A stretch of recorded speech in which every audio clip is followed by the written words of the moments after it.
सूरह इब्राहिम में अल्लाह ने फरमाया वइन तउद्दू नेमतल्लाहि ला तुहसूहा, अगर तुम अल्लाह की नेमतों को गिनना चाहो, शुमार करना चाहो, कैलकुलेट करना चाहो, अगर अल्लाह की नेमतों का हिसाब करना चाहो, नहीं कर सकते हो। इन्नल इंसान लज़लूमुन कफ़्फ़ार, बेशक इंसान बहुत बड़ा जालिम और बहुत बड़ा नाशुक्रा है। इंसान नाशुक्रा है और उसकी दलील ये है, अल्लाह की धरती पे रहता है, अल्लाह की ऑक्सीजन में सांस लेता है, अल्लाह का दिया खाता है, अल्लाह के सूरज से रोशनी लेता है, अल्लाह की हवाओं से जीता है, अल्लाह के पानी को पीकर जीता है और उसी धरती पर रह करके उसी अल्लाह की नाफरमानी करता है, उसी अल्लाह को नाराज करता है, उसी अल्लाह के साथ शिर्क करता है। बल्कि एक कदम और आगे बढ़ करके ये इंसान अपने रब का इतना बड़ा नाशुक्रा है, अल्लाह को गाली देता है, अल्लाह को बुरा भला कहता है, अल्लाह का बेटा किसी को करार देता है, अल्लाह के बराबर किसी को करार देता है। इस इंसान से बढ़ के नाशुक्रा कौन हो सकता है मेरे भाइयों? जानते हो, जब इबलीस ने अल्लाह की नाफरमानी की और अल्लाह ने कहा तो निकल जा मरदूद कहीं का, यहां से मेरी रहमत से निकल जा, जन्नत से निकल जा, तो इबलीस ने एक प्रॉमिस किया था, एक वादा किया था। क्या वादा किया था? तुम्मा लआतियन्नहुम मिन बैनि अयदीहिम व मिन खल्फिहिम व अन अयमानिहिम व अन शमाइलिहिम व ला तजिदु अक्सरहुम शाकिरीन। ऐ अल्लाह, मैं तेरे बंदों को दाएं तरफ से बहकाऊंगा, बाएं तरफ से बहकाऊंगा, आगे से बहकाऊंगा, पीछे से बहकाऊंगा। अच्छा, शैतान हर तरफ से बहकाने की बात कर रहा है, ऊपर से बहकाने की बात नहीं कर रहा है। क्यों? क्योंकि ऊपर अल्लाह है, ऊपर से शैतान नहीं बहका सकता। दाएं से बहकाऊंगा, बाएं से बहकाऊंगा, वान शमाइलिहिम वान ईमानिहिम, ऐ अल्लाह मैं तेरे बंदों को सामने से बहकाऊंगा, पीछे से बहकाऊंगा, दाएं बाएं से बहकाऊंगा। वला तजिदु अक्सरहुम शाकिरीन, और अल्लाह तू अपने बंदों में ज्यादातर बंदों को अपना नाशुक्रा पाएगा।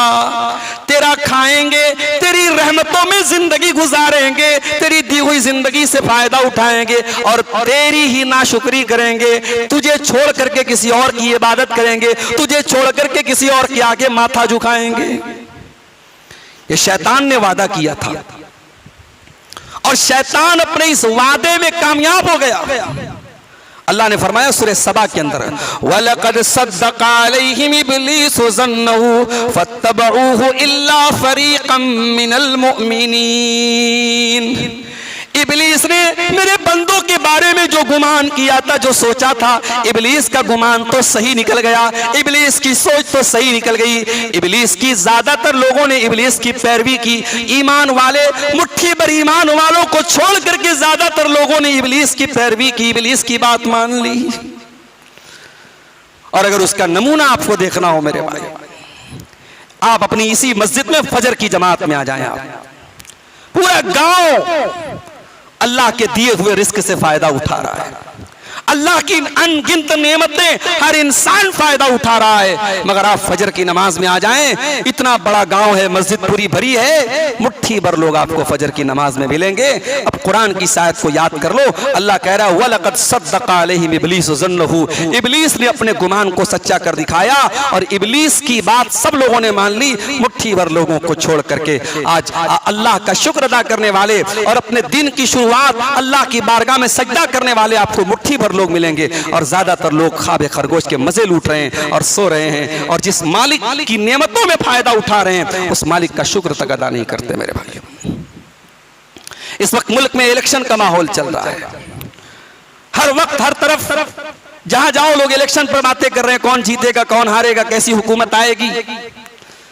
इससे समझ में आ रहा है कि लोग परेशान हैं, लोगों के सामने मसाइल हैं, खास तौर से वो इलाके जो बॉर्डर से सटे हुए हैं, नेपाल या बांग्लादेश या इसी तरीके से किसी और मुल्क की बॉर्डर के करीब के जो मुसलमान हैं उनके दरमियान और मसाइल हैं। वो परेशान है कि पता नहीं अगला स्टेप क्या होगा और क्या हमारे सामने हालात होंगे।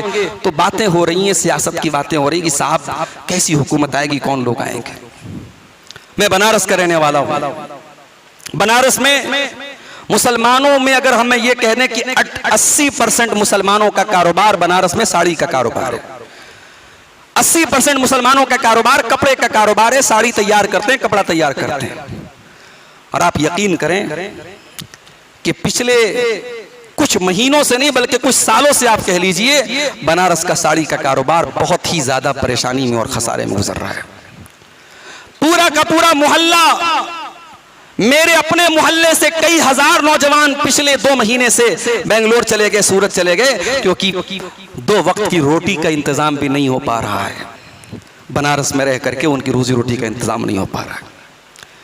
बताने वालों ने बताया कि 4-5 महीनों के अंदर बनारस की सरजमीन से 50,000 नौजवान अपने घर बार को छोड़ करके, अपने माँ बाप को छोड़ करके, अपने वतन को छोड़ करके बेंगलोर और सूरत चले गए। क्यों?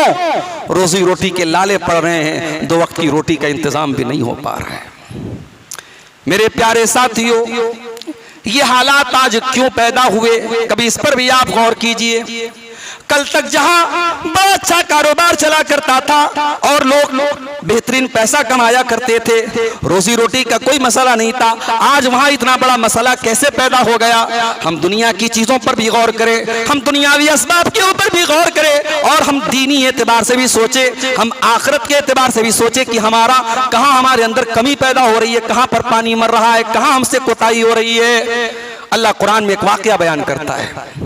अल्लाह कुरान के 14वें पारे में सूरह नहल के अंदर एक वाकया बयान करता है। अल्लाह फरमाता है, दरबल्लाहु मसलन क़रियतन कानत आमिनतम मुतमइन्नतन यातिहा रिज़्क़ुहा रगदम मिन कुल्लि मकान। अल्लाह एक मिसाल दे रहा है। अल्लाह एक मिसाल दे रहा है कि एक बस्ती थी, बड़े अमन के साथ, बड़े चैन के साथ, बड़े सुकून के साथ रहती थी। हर तरफ से रोजी रोटी आती थी, रोजी रोटी की कोई कमी नहीं थी। फिर क्या हुआ? फकफरत भी अनोमिल्लाह, फिर उस बस्ती के लोगों ने अल्लाह की नेमतों की नाशुक्री करना शुरू कर दिया, गुनाह करना शुरू कर दिया, अल्लाह को नाराज करना शुरू कर दिया, अल्लाह की नाफरमानी करना शुरू कर दिया। फिर अंजाम क्या हुआ? फ़अज़ाक़हल्लाहु लिबासल जूई वल खौफ़ि बिमा कानू यस्नऊन। अल्लाह ने उस बस्ती के लोगों को भूख का लिबास पहना दिया और खौफ का लिबास पहना दिया। लिबास क्यों कहा अल्लाह ने जानते हैं? लिबास जो होता है ना, इंसान की पूरी बॉडी को कवर कर लेता है। अल्लाह ने ये नहीं कहा कि वो भूखमरी के शिकार हो गए, भूखे हो गए। अल्लाह ने कहा हमने उनको भूख का लिबास पहना दिया। ऐसी परेशानी के हालात आए कि 2 वक्त की रोटी के लिए परेशान हो गए और खौफ के हालात आ गए, अपने घर से निकलना मुश्किल हो गया, खौफ और दहशत के साए में जीने लगे। ये हालात क्यों पैदा हुए? बिमा कानू यस्नऊन, क्योंकि उन्होंने अल्लाह की नाफरमानी की। मेरे भाइयों, ये उसूल याद रखो अल्लाह का, ये कानून याद रखो अल्लाह का। जब इंसान अल्लाह तबारक व तआला की नेमतों की नाशुक्री करेगा, अल्लाह वो नेमत छीन लेगा, और जब इंसान अल्लाह की नेमतों का शुक्र अदा करेगा, अल्लाह और ज्यादा उसको अता करेगा। और ये मैं आम बात कह रहा हूं, कोई भी नेमत, चाहे रुपया पैसा की शक्ल में हो, चाहे इल्म की शक्ल में हो, चाहे दौलत की शक्ल में हो, चाहे इज्जत की शक्ल, कोई भी नेमत अगर आपको मिली है और उस नेमत का सही इस्तेमाल आप करेंगे, अल्लाह को राजी करने वाला इस्तेमाल करेंगे, अल्लाह और आपको और बरकत देगा, खूबसूरती को और बढ़ा देगा, माल को और बढ़ा देगा, इज्जत को और बढ़ा देगा। और अगर उसका उल्टा हम करेंगे, अल्लाह को नाराज करेंगे, तो अल्लाह का ऐलान क्या है? वइज़्ताज़ना रब्बुकुम लइन शकरतुम लाज़ीदन्नकुम वलइन कफरतुम इन्न अज़ाबी लशदीद। ऐ मेरे बंदो, तुम्हारे परवरदिगार का ऐलान है, अगर तुमने अल्लाह का शुक्र अदा किया तो अल्लाह और देगा, और अगर तुमने अल्लाह की नाशुक्री की, तुमने अल्लाह को नाराज किया, तो अल्लाह का वादा है कि मेरा अजाब बड़ा सख्त है। अब आज हम सब गौर करें मेरे भाई, गौर करो, कभी अपने सर से लेके पांव तक गौर करो। हमें शिकवा है साहब, हमारे पास पक्का मकान क्यों नहीं है, हमारे पास 4 व्हीलर गाड़ी क्यों नहीं है, हमारे पास करोड़ों की दौलत क्यों नहीं है? बहुत सारे लोगों को शिकवा रहता है ना, औरतों को शिकवा रहता है साहब, मेरे पड़ोसी की बीवी के पास इतने खूबसूरत कपड़े हैं, इतना महंगा जेवर है, मेरे पास क्यों नहीं है? मैं अपनी उन माँ और बहनों से कहना चाहूंगा और अपने उन भाइयों से कहना चाहूंगा, इसी दुनिया में बहुत सारे घर ऐसे हैं जहां इंसान को 2 टाइम का खाना मयस्सर नहीं है मेरे भाई। कितने लोग ऐसे हैं सर छुपाने के लिए छत नहीं है उनके सर के ऊपर। फलस्तीन की सरजमीन पे चले जाओ, रात में सोने वाला इस बात की गारंटी उसके पास नहीं है कि सुबह तक उसका घर सलामत रहेगा। एक साथ 4-4, 5-5 बच्चों की लाशें उठा करके बाप रो रहा है और आंसू बहा रहा है। कई महीनों से खाना नहीं पहुंचा है, पानी नहीं पहुंचा है। पूरे रमजान के रोजे उन्होंने पानी पी पी करके गुजारे हैं। और कहीं से अगर हेल्प के तौर पे थोड़ा सा खाना आ जाए पूरे मोहल्ले वाले टूट पड़ते हैं। ये आप शहर गाजा के वीडियोस आपको यूट्यूब पर मिल जाएंगे, आप जाके देख ले मेरे भाई। क्या उन मनाजिर को देख करके आपका दिल अल्लाह के शुक्र से लबरेज नहीं हो जाता कि अल्लाह तेरा करम है, मेरे पास करोड़ों नहीं है, मेरे पास लाखों नहीं है, मेरे पास 4 व्हीलर गाड़ी नहीं है, मगर अल्लाह अपने बीवी बच्चों के साथ चैन और सुकून से अपने घर में रह रहा हूं। किसी बम और बारूद का डर नहीं है, किसी खतरे का डर नहीं है, चैन और सुकून से रह रहा हूं। 5 टाइम की नमाज आसानी से पढ़ सकता हूं, कोई रोकने वाला नहीं है, कोई टोकने वाला नहीं है। क्या इस नेमत पर मेरे प्यारे साथियों हम अल्लाह का शुक्र अदा करते हैं? क्या कभी हमारे दिल में यह एहसास होता है कि हाँ अल्लाह तूने हमको बहुत नवाजा है? इंसान का मिजाज ये हो चुका है, इंसान के पास जो चीज है उसकी इंसान कद्र नहीं करता है, जो चीज नहीं है उसको देख करके परेशान हो रहा है, और जो चीज ऑलरेडी उसके पास है उसकी कद्र नहीं करता है। इसीलिए अल्लाह के प्यारे नबी फरमाते हैं कि ऐ लोगों, अपने से ऊपर के लोगों को मत देखा करो, अपने से नीचे के लोगों को देखा करो। उन्जुरु इला मन हुवा अस्फल मिनकुम, अपने से नीचे के लोगों को देखा करो, अपने से ऊपर के लोगों को न देखा करो। फइन्नहु अजदरु अल्ला तस्दरु नेमतल्लाहि अलैकुम, जब तुम अपने से नीचे के लोगों को देखोगे तो अल्लाह की नेमतों का तुम शुक्रिया अदा करोगे, तो अल्लाह की नाशुक्री न करोगे, अल्लाह की नेमतों को तुम हकीर न समझोगे। हमेशा उन लोगों को देखिए जो आपसे ज्यादा परेशान है। कभी आपको लगे कि साहब मेरे बच्चे ज्यादा बीमार हो रहे हैं, आए दिन डॉक्टर का चक्कर लगाना पड़ रहा है, 150 की दवा रोज लानी पड़ रही है, कोई मसला नहीं है भाई। कभी मुंबई के कैंसर हॉस्पिटल में जाके देखो, कई महीने से मरीज को लेकर के अपने बिहार से, यूपी से, बंगाल से, अपने घर वतन से दूर अपने बाप को लेकर, अपने भाई को लेकर, अपनी बीवी को लेकर लोग पड़े हुए हैं। इंसान के गले में कैंसर हो गया, महीने भर गुजर रहे हैं। अभी बनारस में हमारे पड़ोसी एक हैं, अच्छे खासे चलते फिरते थे, अचानक मेरे पास खबर आई कि साहब उनका जो है बहुत बीमार हैं और खाना पानी कुछ नहीं उतर रहा है। मैंने पता किया, मालूम हुआ कैंसर हो गया उनको। गया था परसों, मैं मिलने गया था, कहने लगे मौली साहब 1 महीने से पानी नहीं गया है, खाना छोड़ दो, दवा छोड़ दो, पानी नहीं गया, ड्रिप लगी है, इंजेक्शन और ड्रिप के जरिए जी रहा हूं, कोई खाना और पीना हलक के नीचे जब जाता है ऐसा लग रहा है कि उतर नहीं रहा है, रिस रहा है। मेरे प्यारे साथियों, ऐसे मनाजिर देख करके क्या आपके दिल में, हमारे दिल में ये एहसास नहीं पैदा होता कि अल्लाह तूने हमें बहुत नवाजा है, जितनी नेमतें तूने हमें दी है अल्लाह, उतनी नेमतों पर भी हम तेरा शुक्रिया अदा नहीं करते हैं।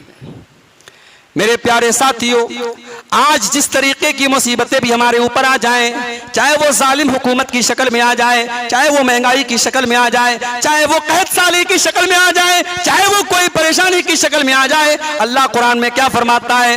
मा यफ़अलुल्लाहु बिअज़ाबिकुम इन शकरतुम व आमनतुम व कानल्लाहु शाकिरन अलीमा। अल्लाह तुम पर अपना अजाब नाजिल करके क्या करेगा? अल्लाह तुम पर अपना अजाब क्यों नाजिल करेगा? अगर तुम अल्लाह का शुक्रिया अदा करोगे और अल्लाह पर ईमान लाओगे तो अल्लाह तुम पर अपना अजाब क्यों नाजिल करेगा? आज कितने मुसलमान हैं मेरे भाइयों, उनकी जिंदगी में शिर्क है। अभी हमारे उत्तर प्रदेश के एक इलाके में जो एक बहुत बड़ा इबादत खाना गैर मुस्लिम भाइयों का बना है, उस इबादत खाने में एक नाम निहाद मुसलमान जिसका नाम आरिफ मोहम्मद खान है, जो साहब बड़े अपने आप को बड़े जानकार मुसलमान बनते हैं, टीवी पर आते हैं तो कुरान की आयतें भी पढ़ते हैं और हदीसें भी पढ़ते हैं। उनका वीडियो मेरे सामने आया कि आरिफ मोहम्मद खान साहब ने जाके वहां उस इबादत खाने में जाकर के अपना माथा टेका है।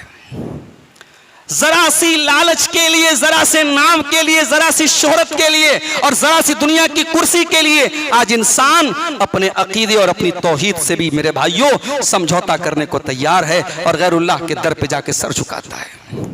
इस्लाम इस बात का नाम नहीं है मेरे भाई, इस्लाम तौहीद का नाम है।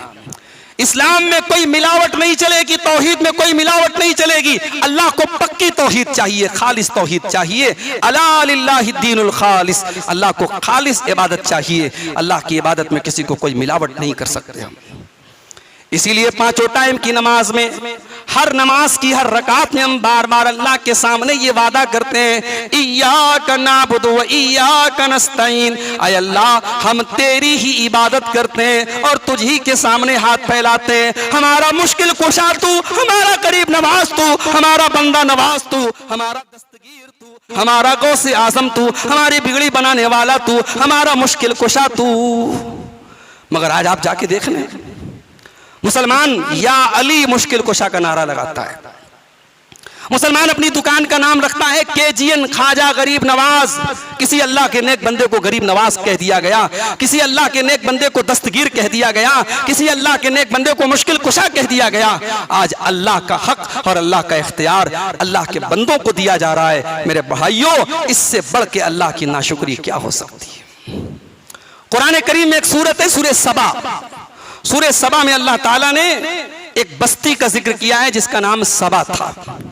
और ये जो बस्ती थी बड़ी खुशहाल बस्ती थी और इस बस्ती के दोनों तरफ बेहतरीन खजूर के बागात थे। यानी आप कभी मदीना, अगर अल्लाह ताला ने आपको हज उम्रा की तौफीक दी होगी, अगर मदीना के किसी ऐसे इलाके में आप चले जाएं जहां खजूरों के बागात हैं तो आपका दिल खुश हो जाएगा। बीच में रोड हो और दोनों तरफ खजूरों के बागात हों तो क्या पूछना उस लोकेशन का, उस इलाके का क्या पूछना। अल्लाह फरमाता है, लक़द काना लिसबइन फी मस्कनिहिम आया जन्नतान अन यमीन व शिमाल। कौम सबा की बस्ती के अंदर बहुत बड़ी अल्लाह की निशानी है। उनके दाएं बाएं दो बागात हैं। कुलू मिन रिज़्क़ि रब्बिकुम वश्कुरू लहू, तुम अल्लाह की रिस्क में, अल्लाह के रिस्क में से खाओ पियो और अल्लाह का शुक्र अदा करो। बल्दतुन तय्यबतुन व रब्बुन गफूर। ऐ कौमे सबा के लोगों, तुम्हें और क्या चाहिए। इतना बेहतरीन तुमको शहर मिल गया, इतनी बेहतरीन बस्ती मिल गई और माफ करने वाला रब मिल गया, अब तुमको और क्या चाहिए। अल्लाह कहता है, फ़अरदू फ़अरसलना अलैहिम सैलल अरीमी। लेकिन उस बस्ती के लोगों ने अल्लाह को नाराज कर दिया, अल्लाह को नाराज कर दिया, अल्लाह की नाशुक्री करना शुरू कर दिया। फ़अरसलना अलैहिम सैलल अरीमी, अल्लाह ने सैलाब भेज दिया। और सैलाब क्या होता है और सैलाब की तबाही क्या होती है, मैं समझता हूं कि सीमांचल के वो इलाके जहां सैलाब का असर होता है उनसे ज्यादा बेहतर कोई नहीं समझ सकता कि सैलाब कितनी बड़ी मुसीबत का नाम है। फ़अरसलना अलैहिम सैलल अरीमी, अल्लाह कह रहा है हमने कौम सबा के ऊपर सैलाब भेज दिया। व बद्दलनाहुम बिजन्नतैहिम जन्नतैनी, और हमने उनके दोनों बागात को बदल दिया। किस चीज से? वबद्दलनाहुम बिजन्नतैहिम जन्नतैन ज़वातै उकुलिन खम्तिन व असलिन व शैइन मिन सिद्र। अल्लाह कह रहा है कि उनके वो बेहतरीन खजूरों के बागात कांटेदार झाड़ियों में बदल गए, कांटेदार बेरियों के दरख्तों में बदल गए। पूरा बाग बर्बाद हो गया। जहां कभी फल पैदा होते थे, जहां खजूरें पैदा होती थी, जहां बेहतरीन मीठे फल पैदा होते थे, पूरे बाग को हमने तबाह कर दिया, बर्बाद कर दिया और कांटेदार दरख्तों से भर दिया। मेरे भाइयों, अगर आप खेती करने वाले हैं और आपके खेत में अनाज पैदा हो रहा है और वो अनाज इतना है कि आप खा पी सकते हैं, बेच भी सकते हैं, अल्लाह का शुक्र अदा कीजिए। अल्लाह ने आपको इस नेमत से नवाजा है। मेरे भाइयों, अगर आपका कारोबार अच्छा चल रहा है, आप लाखों करोड़ों महीने का कमा रहे हैं या लाखों करोड़ों नहीं कमा रहे, इतना कमा रहे कि आपके बच्चे चैन और सुकून से रह रहे हैं, अल्लाह का शुक्र अदा कीजिए, अल्लाह को राजी कीजिए, अपनी जिंदगी को अल्लाह को राजी करने में गुजारिए। दुनिया में करोड़ों लोग ऐसे हैं जिनके पास 2 टाइम की रोटी भी नहीं है। अगर आपका जिस्म तंदुरुस्त है, आप सर से पैर तक तंदुरुस्त हैं, आपकी आंखें सलामत हैं, आपका कान सलामत है, आपका दिमाग सलामत है। कभी आप किसी दिमाग के मरीज को देखिए, बड़े खूबसूरत खूबसूरत नौजवान लड़के और लड़कियां आपको पागल खाने में मिल जाएंगे, पैर सही काम कर रहा है, हाथ सही काम कर रहे हैं, आंखें बिल्कुल बेहतरीन हैं, चेहरा बड़ा स्मार्ट और खूबसूरत है, सब कुछ सही है, मगर दिमाग का कोई एक स्क्रू ढीला हो गया, दिमाग कहीं से कुछ कमजोर है, दिमाग की कोई नस कमजोर है साहब, वो बच्चों जैसी हरकतें कर रहा है। 20 साल का नौजवान है, 25 साल की लड़की है, लेकिन बच्चों जैसा बिहेव कर रही है, अपने आप को मार रही है, अपना गला काट रही है। माँ बाप परेशान होकर पागल खाने में दाखिल कर देते हैं। मेरे प्यारे साथियों, अगर अल्लाह ने आपको ज्यादा खूबसूरत नहीं बनाया है, ज्यादा हैंडसम और स्मार्ट नहीं बनाया है, मगर आपका दिमाग सही काम कर रहा है, आप हर चीज को सही तरीके से, प्रॉपर तरीके से कर रहे हैं, अल्लाह का शुक्र अदा करो मेरे भाई। अल्लाह ने इतनी बड़ी नेमत से नवाजा है कि करोड़ों लोग उस नेमत से महरूम हैं। नाशुक्री आज हमारी मुसीबतों की जड़ है। अल्लाह का वादा है, हम अगर अल्लाह का शुक्र अदा करेंगे अल्लाह का अजाब नहीं आएगा, और नाशुक्री करेंगे अल्लाह का अजाब आएगा। मेरे नौजवान साथी बड़ी तादाद में यहां मौजूद हैं, मैं उनसे एक बात कहना चाहता हूं, नौजवानों, ये जवानी भी अल्लाह की बहुत बड़ी नेमत है। अगर अल्लाह ने आपको जवानी की नेमत दी है, बहुत सारे बूढ़े हजरात भी बैठे हैं यहां, उनसे पूछो, जब उम्र 50 साल की हो गई, 60 साल की हो गई, अब उनसे 1 किलोमीटर दौड़ने कह दो, नहीं दौड़ पाएंगे, नहीं चल पाएंगे, बदन कमजोर हो गया। अल्लाह ना करे कभी रास्ते में गिर गए, डॉक्टर के पास पहुंचे, डॉक्टर ने कहा नहीं साहब आपकी हड्डियां नहीं जुड़ सकती, 60 साल की उम्र हो गई, अब हड्डियों में ताकत नहीं बची, हड्डियों में लुआब नहीं बचा। अगर आज आप 20 साल के हैं और भाग रहे हैं, घोड़े की तरह दौड़ रहे हैं, बदन में ताकत है, जिस्म के अंदर ताकत है, जुनून है, जोश है, जज्बा है, मेरे नौजवानों इस नेमत की कदर करो। अल्लाह के प्यारे नबी फरमाते हैं, इग़तनिम खम्सन क़ब्ल खम्सिन, 5 चीजों की को गनीमत समझो, 5 चीजों की कद्र करो, इससे पहले के 5 चीजें आ जाएं। शबाब का क़ब्ल हरमिक, अपनी जवानी की कद्र करो इससे पहले के बुढ़ापा आ जाए। मैं रमजान के आखिरी अशरे में अल्लाह की तौफीक से, अल्लाह के फजलो करम से, कोई फख्र की बात नहीं है, कोई जताने की बात नहीं है, अल्लाह के फजलो करम से उम्रा की सादत नसीब हुई। जब मैं वहां गया, फैमिली भी हमारी साथ में थी, और आप जानते हैं रमजान का महीना बड़ा रश का टाइम होता है। रमजान के महीने में उम्रा करने वालों की बहुत बड़ी तादाद मक्के मदीने पहुंचती है, और जब हम लोग उम्रा करने लगे और बड़ी मुश्किल से हमने तवाफ को कंप्लीट किया और बड़ी मेहनत के साथ हमने सफा और मरवा की सही की, तो मेरे जहन में ख्याल आया कि हमारे हिंदुस्तान में आमतौर से मिजाज क्या है, लोगों के पास दौलत है, पैसा है, मगर हज नहीं करते। क्यों साहब? अरे अभी तो बहुत काम बाकी है, अभी बिटिया की शादी करना है, अभी जमीन खरीदना है, मकान बनाना है, ये करना है, वो करना है। नतीजा ये होता है 60 साल की उम्र हो गई, अब हज का फॉर्म भरा गया, पहुंचे वहां हज करने, अब जरा सा चलने हाँपने लगे, अब व्हील चेयर खोज रहे हैं, जरा सा सफा मरवा के दरमियान चलने लगे, चक्कर आके गिर गया, बैठ गए, आज दूसरों के मोहताज हो गए। मेरे भाई, अगर आज आपके पास दौलत है, आज आपके पास ताकत है और अल्लाह ने आपको नवाजा है तो देर मत कीजिए मेरे भाइयों। अगर हज और उम्रा करने की ताकत है, कल की बात मत कीजिए, आज और अभी आप फॉर्म भरिए या उसकी फॉर्मेलिटीज पूरी कीजिए और हज उम्रा जाके कर लीजिए। जवानी में जो काम आप कर सकते हैं वो बुढ़ापे में नहीं कर सकते। नमाज हो रही है, आप नमाज नहीं पढ़ते, मोबाइल में लगे हैं, फजूल चीजों में लगे, अपने कारोबार में लगे हैं, और आप इस इंतजार में कि साहब जब बूढ़े हो जाएंगे, 50-60 साल के हो जाएंगे, पक्के नमाजी हो जाएंगे। 50-60 साल के हो पाएंगे कि नहीं, इस बात की भी गारंटी नहीं है। वमा तदरी नफ्सुम बिअय्यि अर्दिन तमूत, कोई नहीं जानता कि कब मरेगा, कहाँ मरेगा। क्या जवानों के जनाजे हमने नहीं उठाए हैं? क्या जवानों की मैयतें हमारे गाँव से नहीं उठती हैं? क्या जवानों की मौत नहीं होती है? कोई एक्सीडेंट, कोई बीमारी, कोई बहाना आएगा और हमें खत्म कर देगा। अल्लाह के नबी फरमा रहे हैं, अपनी जवानी की कद्र करो इससे पहले के बुढ़ापा आए। और दूसरी चीज ये है, फरमाया वह सेहत का कबल सकमिक, अपनी तंदुरुस्ती की कद्र करो बीमार होने के पहले। वह गिना का कबल फक्रिक, अपनी दौलत की कद्र करो अपने फकीर होने से पहले, गरीब होने से पहले। और फरमाया वह फराग का कबल शुगलिक, अपने टाइम की कद्र करो इससे पहले कि तुम बिजी हो जाओ। वह हयात का कबल मौतिक, और अपनी जिंदगी की कद्र करो इससे पहले कि तुम्हें मौत आ जाए। तो मेरे भाइयों, अल्लाह ने आपको जवानी दी है, जवानी का गलत इस्तेमाल मत करो मेरे भाई, जवानी को बर्बाद मत करो नशे की लानत में पड़ के, बदकारी की लानत में पड़ के, किसी हराम काम की लानत में पड़ के। अपनी जवानी को भी अल्लाह की नेमत समझो और इस नेमत का सही इस्तेमाल करो, अल्लाह को राजी करने वाला इस्तेमाल करो। मेरे प्यारे साथियों, आज उम्मत का बहुत बड़ा मसला ये है कि हम अल्लाह की नेमतों की नाशुक्री करते हैं और इसीलिए मुख्तलिफ तरीके के अजाब आज हमारे ऊपर आते हैं। आइए हम अल्लाह से दुआ करें, रब्बुल आलमीन हमें अपनी नेमतों का शुक्र अदा करने की तौफीक अता फरमाए। अल्लाह हमें नाशुक्री से बचाए, अल्लाह हमें तौहीद पर कायम रखे, अल्लाह हमें अपनी इताअत के कामों की तौफीक दे। अल्लाह के नबी की दो दुआएं आपको सिखा देता हूं, उसको याद कर लीजिए। एक दुआ अल्लाह के नबी करते थे, अल्लाहुम्मा इन्नी अऊज़ु बिका मिन ज़वाल निअमतिका व तहव्वुल आफियतिका व फजाअत निक़मतिका व जमीई सख्तिका।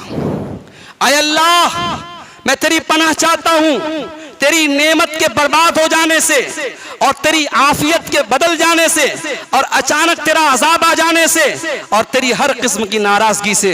आय अल्लाह, मैं तेरी पनाह चाहता हूँ। बड़ी बेहतरीन दुआ है, इसको याद कर लो मेरे भाइयों, पढ़ा करो। अल्लाहुम्मा इन्नी अऊज़ु बिका मिन ज़वाल निअमतिका व तहव्वुल आफियतिका व फजाअत निक़मतिका व जमीई सख्तिका। और एक और दुआ अल्लाह के प्यारे नबी फर्ज नमाज के बाद पढ़ते थे, अल्लाहुम्मा इन्नी अला ज़िक्रिका व शुक्रिका व हुस्न इबादतिका।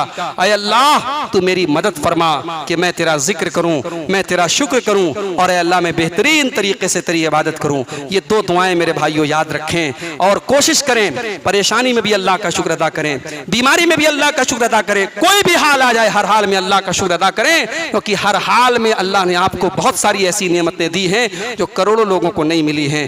अल्लाह हम सबको शुक्र की तौफीक अता फरमाए। रब्बुल आलमीन हमारे दीन और ईमान की हिफाजत फरमाए। रब्बुल आलमीन मुल्क में अमन चैन और सुकून को कायम रखे और ऐसी हुकूमत को अल्लाह ताला मुल्क में लाए जो अमन चैन और सुकून को कायम रखे। अल्लाह हम सबकी रोजी रोटी में बरकत अता फरमाए। अल्लाह हमारे मदारिस की हिफाजत फरमाए। अल्लाह हमारे उलमा की हिफाजत फरमाए। अल्लाह हमारे दरमियान हमारी सफ़ों में इत्तिहाद पैदा फरमा दे। अल्लाह हमारे दरमियान जो आपस में फसाद है, फितना है, अल्लाह उसको दूर फरमा दे। रब्बुल आलमीन अपने नबी की मोहब्बत हम सबके दिलों में पैदा फरमा दे। रब्बुल आलमीन जब तक हमें दुनिया में जिंदा रखे, इस्लाम पर जिंदा रखे और हम सब का खात्मा ईमान पर हो। आमीन व आखिर दावाना अनिल हम्दुलिल्लाहि रब्बिल आलमीन।